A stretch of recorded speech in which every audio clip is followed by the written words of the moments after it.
एक दुःखद घटना असते, कारण फ्रॉड झाला आणि पैसे गेले नाही असं होत नाही. त्यामुळे पैसे जातो, डेटा जातो. तर जेव्हा तुमच्याबरोबर फ्रॉड होईल, तर त्याला एक गोल्डन अवर असा कॉन्सेप्ट आहे. तर त्यावेळेला तुम्हाला लागलीच 1930 हा नंबर आहे.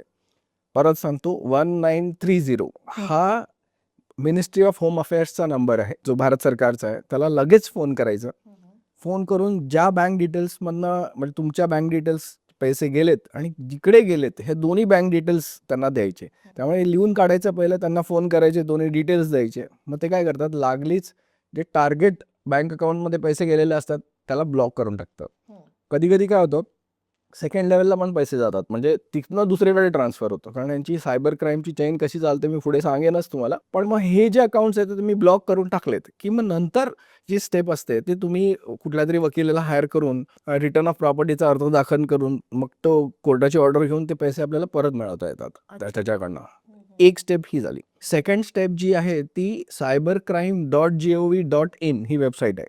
परत सांगतो, cybercrime.gov.in ही जी वेबसाईट आहे ही पण मिनिस्ट्री ऑफ होम अफेअर्सची आहे. त्याच्यावर जाऊन तुम्ही मोबाईल नंबर टाकून ते तुम्हाला OTP पाठवतील, तुमची कन्फर्म करतील आणि मग तुम्ही आपली कंप्लेंट त्याच्यावरती तुम्हाला जे भाषा जमेल त्याच्यावरती लिहून काढायची. काय डॉक्युमेंट्स अपलोड करायचे तर ते अपलोड करायचे आणि अशा पद्धतीत एक कंप्लेंट तिकडे दाखल करून टाकायची. तिसरी गोष्ट, जर तुम्हाला कळतंय की तुमच्यावर सायबर फ्रॉड न होता काही बँकिंग फ्रॉड किंवा क्रेडिट कार्ड फ्रॉड सारखं काही सदृश्य झालं असेल, तर तुम्ही लागलीच बँकेत जायचं. त्या बँक मॅनेजरकडनं डिस्प्यूट फॉर्म मागायचा.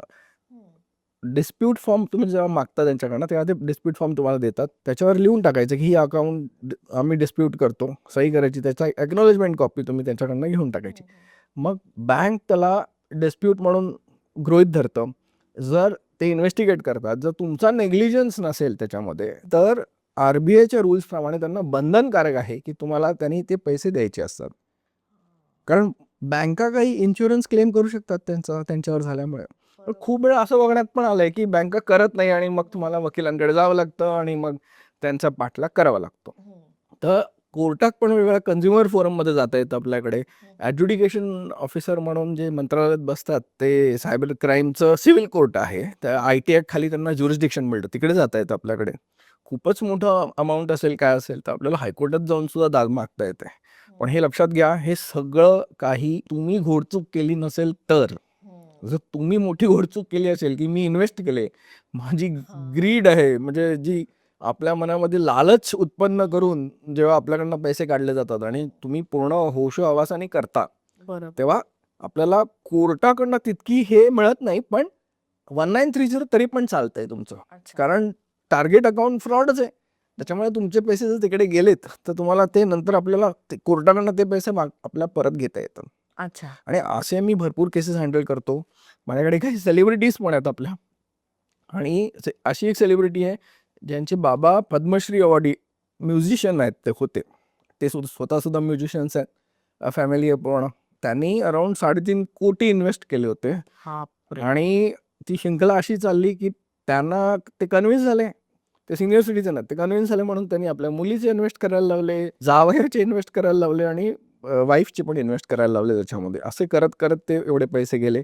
त्याला stock market app scam fraud असं आपण म्हणतो. त्यामध्ये काय होतं की हे तुम्हाला कुठल्या ना कुठल्या तरी व्हॉट्सॲप ग्रुपचा एक मेंबर बनवतात आणि आपल्याला तुम्हाला एक मेसेज येतो कुठला तरी की इकडे इन्व्हेस्ट करा, तुम्हाला खूप पैसे मिळतील, किंवा ह्या ग्रुपमध्ये आम्ही ही एक टिप दिली होती म्हणून एवढे लोक प्रॉस्परस झाले. तर ती जी तो जो बेट आहे त्या बेटमध्ये फसता तुम्ही, मग त्या ग्रुपचे मेंबर बनता. मग त्या ग्रुपमध्ये जी माणसं असतात ती यांचीच माणसं असतात. मग ते काय सांगतात की आज आम्ही एवढे इन्व्हेस्ट केले होते, 10 लाख केले होते, तर मला बघा 20 लाख मिळाले, मी कोटी टाकले तर बघा मला इतके मिळाले. तर तुम्ही त्यांच्या मेसेजमध्ये भामावून जाता आणि मग तुम्ही इन्व्हेस्ट करायला लागता. इन्व्हेस्ट करता करता एक पोझिशन अशी पण येते की तुम्ही त्यालाच विचारता की एवढे पैसे जर मिळतात तर तुम्ही मला लोन द्याल का.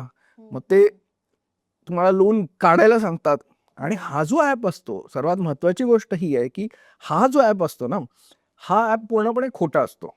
हा त्यांनी बनवलेला ॲप असतो आणि त्या ॲपवरती तुम्हाला रोज तुमचे पैसे वाढताना दिसतात, तुमचा पोर्टफोलिओ वाढताना दिसतं आणि हुबेहूब ते लोगो वापरतात हे सगळ्या ब्रोकर्सचा वगैरे वगैरे. म्हणजे माझ्याकडे कसे दोन्ही पद्धतीचे क्लायंट्स आहेत. ब्रोकर सुद्धा माझ्याकडे क्लायंट आले की अरे आमचं नाव वापरतात आणि आम्ही पैसे मागितलं तर आम्हाला देत नाही ते इन्व्हेस्ट करायला, पण एक खोटारड्यांना पैसे देतात आणि तिकडे कोट्यवधी रुपये देतात आणि मग गेले की आमच्याकडे येतात ते. तर असे सगळे मोठ्या कंपनीची नावं घेऊ शकतो. अरिहंत बोला किंवा मोतीलाल ओसवाल बोला, सगळे मोठे जे ब्रोकर्स आहेत त्यांच्यामध्ये म्हणजे ब्लॅकस्टोन वगैरे सगळे मोठे जागतिक ह्यांच्या नावाने पण अकाउंट बनले गेले. एंजल वन म्हणून ह्याला कोणी बनवलं आणि ह्याच्यातले काही माझ्याकडे उलटे पण आले, म्हणजे पैसे गेलेले तर आलेच. स्टॉक ब्रोकरवाले पण आले की आपण काहीतरी करणं गरजेचं आहे, कारण उगीच फोन येतात आम्हाला याच्यावरती की तुम्ही केलं आणि हा आमचा ॲप नाहीच आहे. आणि मजा ही आहे की फ्रॉडस्टर्सला हा ॲप विकत मिळतो. हा ॲप फ्रॉड करण्यासाठी विकत घेतात ते म्हणजे अंडरग्राऊंड इंडस्ट्रीमधनं, आणि तो ॲप तुम्हाला मोबाईलवरती पाठवण्यात येतो. तो तुम्ही गुगलवरनं डाउनलोड पण करत नाही, कारण गुगल असले ॲप बॅन करून टाकतं.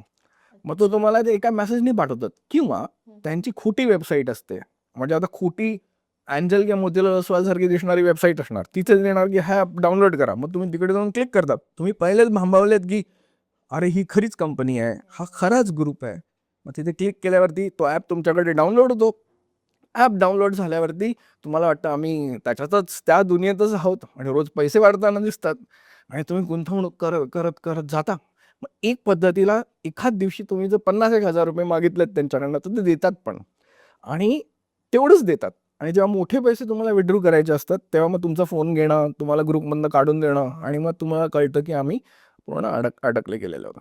आता मजा ही आहे की हे जे 50,000 तुम्हाला दिलेले असतात ना त्यांनी, ते पण दुसऱ्या कोणाचे तरी अकाउंट हॅक करून दिलेले असतात. तर आता जेव्हा हे पोलिसात जातात, मग आपण पोलिसात जाऊन कंप्लेंट दाखल करतो, तेव्हा असं कळतं की हे पण 50,000 कोणाच्या तरी अकाउंटमधून आलेत. मग तुमचं अकाउंट पण ब्लॉक करून टाकतं पोलीस, कारण हे पण विक्टीमचे पैसे आहेत, त्याला पैसे परत द्यायला लागणार आहेत, त्यांनी कुठेतरी FIR फाईल केली असणार. तर असे तुम्ही चेनमध्ये अडकत जाता आणि हा एवढा ट्रॉमा होतो तुम्हाला, विक्टिम्सला, त्यांच्या फॅमिलीला. म्हणजे आता मी तुम्हाला नाव नाही घेतलं, सांगितलं की कोण होतं ते, तसं त्यांनी मला सांगितलंय की नाव घेऊ नको म्हणून कधीच कोणाकडे.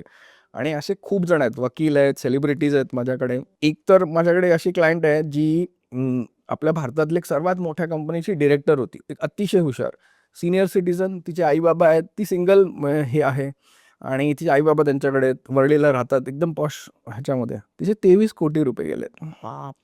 23 म्हणजे पूर्ण 26च गेलेत, पण एवढे पैसे गेलेत त्याच्यामध्ये. ह्या स्टॉक मार्केट आहे फ्रॉड. हा एक फ्रॉड आहे. पण अजून तुम्हाला मी काही काही सांगेल तर ते तुम्हाला थक्क करणार असेल.